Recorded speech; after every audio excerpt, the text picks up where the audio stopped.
Having always been captivated by the unique, large and glossy leaves of the Monstera deliciosa, also known as the Swiss cheese plant, I decided to embark on a plant parenthood journey with this tropical gem.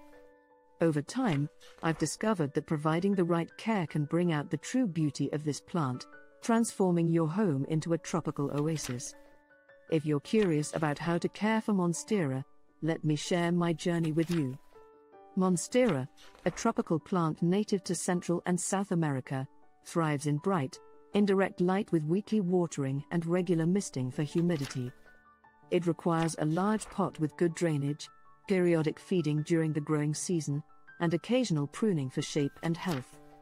Continue exploring this guide, where we dive deeper into each aspect of Monstera care, including understanding its natural habitat, ideal light and water conditions, potting practices, pruning, propagation, and troubleshooting common issues.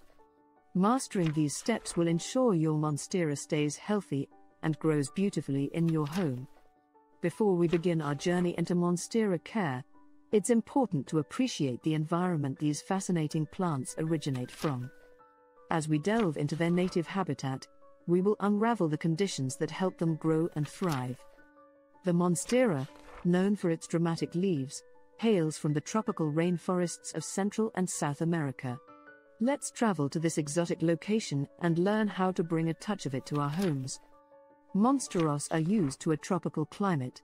They thrive in areas where the temperatures are generally warm throughout the year, between 65 degrees Fahrenheit to 85 degrees Fahrenheit. They're not frost tolerant and can be damaged by temperatures below 50 degrees Fahrenheit. That's why, in our homes, keeping them away from cold drafts that could mimic an unsuitable, chilly environment is crucial. Monsteras are unique in their growth habit. They are considered epiphytes or air plants, meaning in their natural habitat, they grow on other plants or objects, usually large trees, instead of in the soil. This doesn't mean they are parasitic. They use other plants for support and access to sunlight instead of drawing nutrients from them. Monsteras use their aerial roots to attach themselves to large trees or rocks, climbing upwards towards the light. In our homes, this means they'll appreciate some support as they grow. A moss pole or a similar structure can mimic the trees they would naturally climb in the wild. Monstera leaves are a fantastic example of adaptation. Their large size lets them absorb as much sunlight as possible in the dim rainforest floor. The holes or fenestrations in their leaves, which gave them the name Swiss cheese plant, help them withstand heavy rain and wind by letting it pass through the leaf. The forest floor where Monsteras grow is rich in organic matter from decaying plant material. It's also well-draining because the frequent rain doesn't lead to waterlogged soil, but trickles down. Replicating this at home would mean using light, well-draining soil rich in organic matter.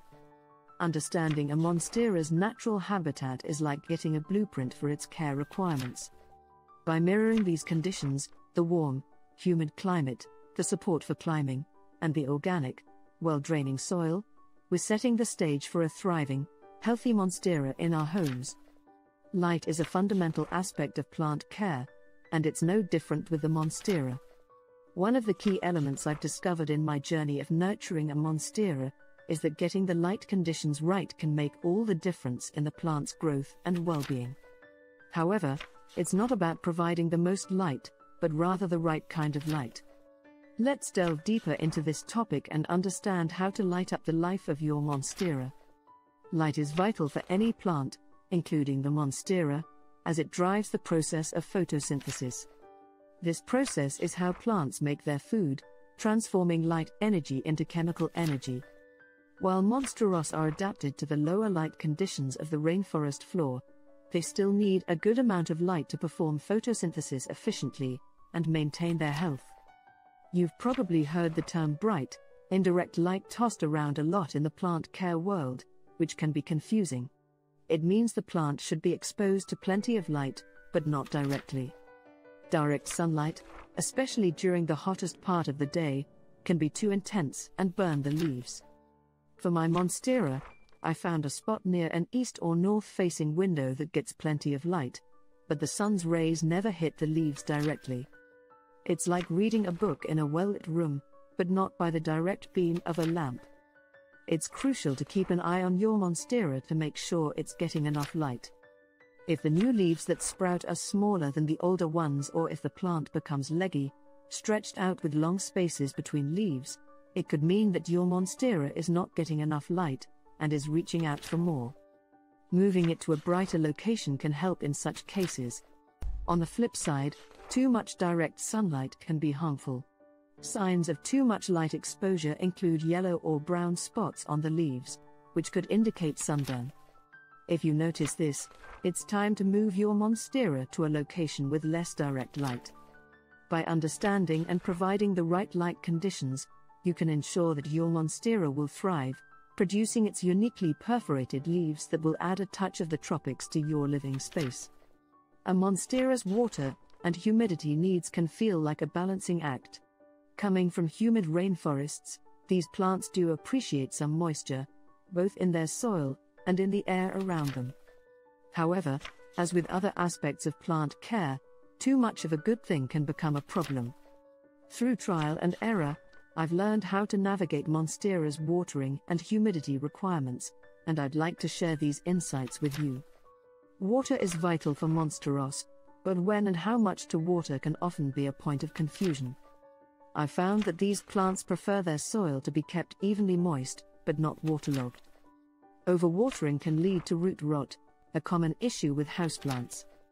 In my experience, a practical way to decide when to water is to check the top inch of the soil. I stick my finger in the soil up to the first knuckle. If the soil at my fingertip feels dry, it's time to water. If it's still damp, I wait for a day or two and check again.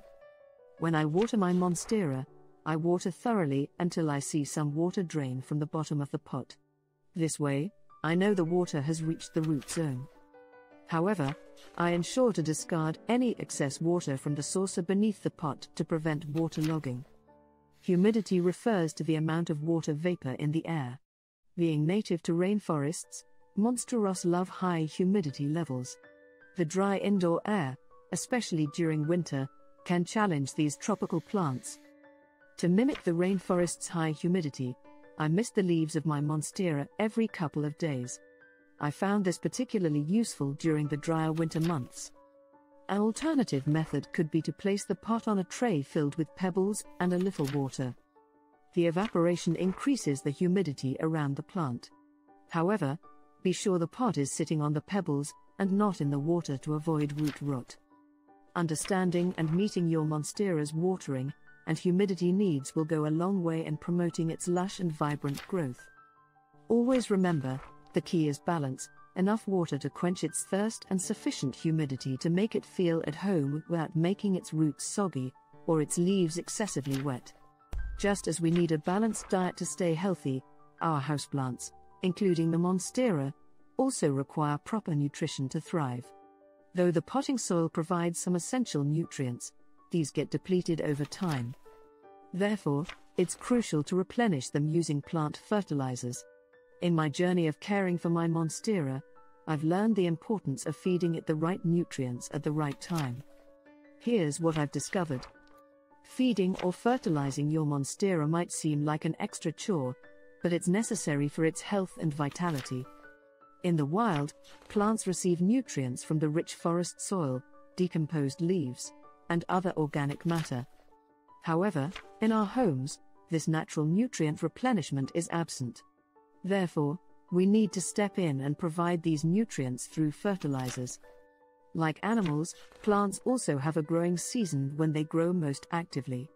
This growing season falls in spring and summer for most houseplants, including the Monstera.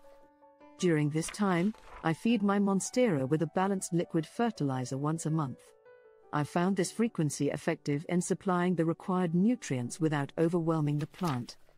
However, the plant's growth and nutrient requirement slows down during fall and winter. Therefore, I reduce the feeding frequency during these months. Not all fertilizers are created equal, the right choice depends on your plant's needs.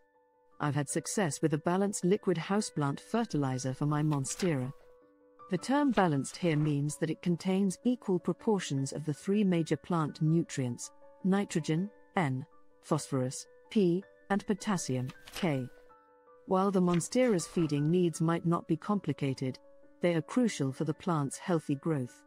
Understanding and catering to these needs, you can help your Monstera stay lush, vibrant, and full of life. Watching my Monstera grow is one of the most exciting aspects of plant care. This fast-growing plant can quickly fill a pot with its roots, reaching for more space. But it's not just about the room for growth. The pot you choose and how often you repot can greatly influence the health and vitality of your Monstera. Here's what I've learned about potting and repotting my Monstera. The first step in potting your Monstera is selecting the right pot. The container you choose should be large enough to accommodate the plant's rapid growth, but not so large that the soil takes too long to dry out between watering. I've found that my Monstera thrives in a pot with excellent drainage. Drainage holes are essential to prevent water from accumulating at the bottom of the pot, which could lead to root rot, a common plant problem that I always try to avoid. The soil's nutrients deplete with time and growth, and your Monstera's roots can become cramped. This is when repotting becomes necessary. I usually repot my Monstera every 2 years. This gives it more room to grow and allows me to refresh the soil, replenishing the nutrients that the plant has consumed. The best time to repot is during the growing season, typically in spring or early summer. When I repot, I choose a pot that is about 2 inches larger in diameter than the current one. This provides ample room for growth without overwhelming the plant.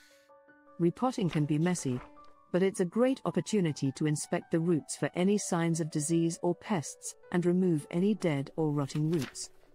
As I mentioned earlier, Monstera is native to tropical rainforests, where it grows in rich, well-draining soil. I've tried to recreate this at home using a good quality, well-draining potting mix. Potting and repotting your Monstera might seem daunting, but it's relatively straightforward with the right knowledge and tools. It's an essential part of Monstera care to help ensure your plant remains healthy and grows beautifully. Having watched my Monstera grow and transform over time, I've come to appreciate the necessity and benefits of pruning and propagation. Pruning involves removing parts of the plant to enhance its health and aesthetic appeal, while propagation allows you to create new plants from the parent plant. Here's my guide on pruning and propagating my Monstera for the best results. Monstera is a fast-growing plant that can quickly take over if not kept in check. I've learned that pruning is more than just a way to control growth. It's also a great tool for shaping the plant, removing unhealthy leaves, and promoting more vigorous growth. Pruning helps me manage my Monstera's size and maintain its stunning appearance. Plus, it helps the plant direct more energy towards producing new, healthy foliage. Pruning my Monstera involves removing any yellowing or browning leaves to maintain its aesthetic appeal and overall health. I also cut back any overgrown stems to control the size of the plant. When I prune, I use clean, sharp scissors or pruning shears to make clean cuts and prevent the spread of any potential diseases. In my opinion, one of the best parts of plant care is propagation, the process of creating new plants from the parent plant. It is a cost-effective way to expand your houseplant collection and a great way to share your love for Monstera with friends and family. I find stem cuttings to be the most effective propagation method for my Monstera. I identify a healthy stem and cut just below an aerial root, those brown bumps along the stem. Then, I place the cut stem in a container with water. Over the next few weeks, I watch as the cutting develops roots. Once a good root system has formed, I transfer the cutting into a pot with soil. In summary, pruning and propagation are two valuable techniques every Monstera owner should master. With regular pruning, your Monstera will remain in top shape, and you can multiply its beauty through propagation. Even with the best care, your Monstera may occasionally experience problems. It's an inevitable part of being a plant parent. But don't worry, most of these issues are easily resolved once you understand their cause. As I navigated through my journey of Monstera care, I've learned to identify and address these common problems promptly. Here's what I've learned. One of the most common problems I've encountered is yellow leaves. The first time I noticed a yellow leaf on my Monstera, I was alarmed. However, I soon learned that this is often a sign of overwatering. Like most plants, Monstera doesn't enjoy having wet feet. If you water too frequently or if the pot doesn't drain well, the roots can become waterlogged, leading to yellow leaves. When I notice yellow leaves, I first check the soil. If it's soggy, I know I've been overwatering, and adjust my watering schedule accordingly. I also ensure the pot has sufficient drainage holes to prevent water accumulation. Another issue I faced is brown leaf edges. This is usually a sign that the plant isn't getting enough humidity, which is essential for a tropical plant like Monstera.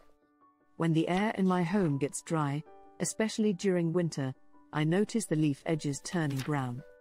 To combat this, I regularly mist my Monstera or place it on a tray filled with pebbles and water to increase the humidity around it. In conclusion, part of caring for a Monstera plant involves watching for signs of distress, such as yellow leaves or brown leaf edges, and addressing the problems promptly.